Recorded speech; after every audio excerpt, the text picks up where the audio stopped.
It's going to be a hot and humid mid-July week with temperatures, as you mentioned, climbing into the 90s, close to 100, right? And we're feeling even more with that humidity. Totally. Yes.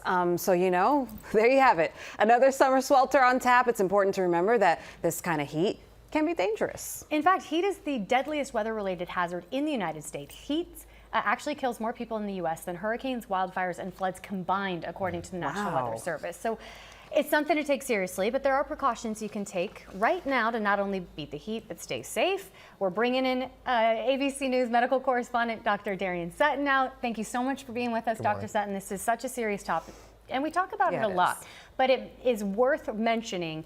It's not just uncomfortable. This heat is something to take seriously. What are ways that we can protect ourselves as we head into this dangerous heat later this week? So important that you bring this up, treating it like the inclement weather that it is. We often talk about blizzards and rain, but you're right, heat is the one that's the most dangerous. So when you're talking about getting outside, paying attention to that forecast, you mentioned heat indices. When that heat index goes above 90 degrees, that increases the caution. And just as a way to think about it, our bodies use a thermostat internally to keep our bodies cool. If you think about your home in a hot summer day, that air conditioner is running. That's your heart rate, your blood pressure, your breathing rate. And you can imagine if you have a chronic disease underlying, you're already working before you even take that first step. So being mindful of the heat index when it goes above 90 and then protecting yourself when you're outside. So tell us a little bit about what you can do to protect yourself outside. Well, number one, know when the hottest period of the day is. During the mid-afternoon when that sun is the highest, that's when you want to make sure to avoid it. You also want to make sure to stay hydrated. And I think it's really important, especially for my patients who are using certain types of medications,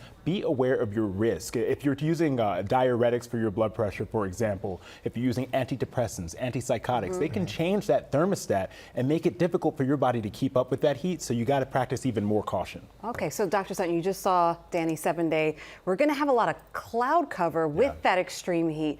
Does that mean you have to wear sunscreen? Because some people believe you don't really need sun protection if there's so much cloud cover. You already know where I'm going with this because I am a very big supporter of sunscreen for all skin types, not just for some, because we're all at risk. Obviously, there are some that are more at risk than others, but you have to protect your skin, especially if you're getting wet. When you get in the water, you have to remember to reapply. And it's not just about cosmetics. You want to make sure to reduce your risk of skin cancers, which again, we are all at risk. Wait, so you can still get a sunburn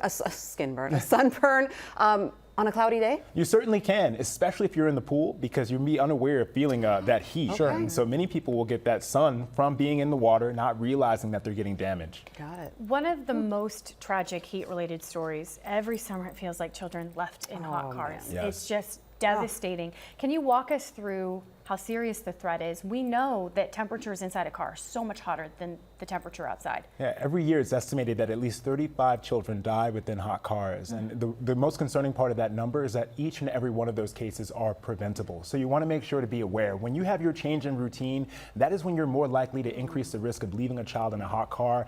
It can happen to anyone. You can do certain tricks and tips. For example, placing your wallet, your keys in the back seat to remind yourself to get that object and remind yourself to unbuckle that child. And remember, hot cars get hot fast, and it doesn't take a hot day. At 75 to 80, a car can get up to 100 degrees Fahrenheit in a matter of minutes. So you want to make sure to check that back seat and be mindful of the risk. Don't even think, hey, let me just run in real quick to the store, whatever it is. No. It can heat up.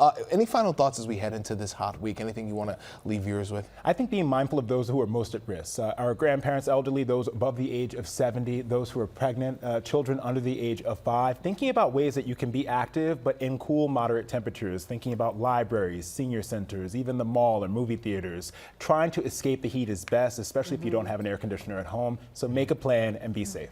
Those cooling centers are opening up. Yes, and thank you for reminding us, especially with the humidity coupled with the heat. Absolutely. Your body can't regulate its own temperature because, like you were saying, that the AC system is sweating and the sweat evaporating. That was a good analogy. I hope hopefully it helps people to remember the danger that's out there. Appreciate it. Appreciate your time, Dr. Sutton.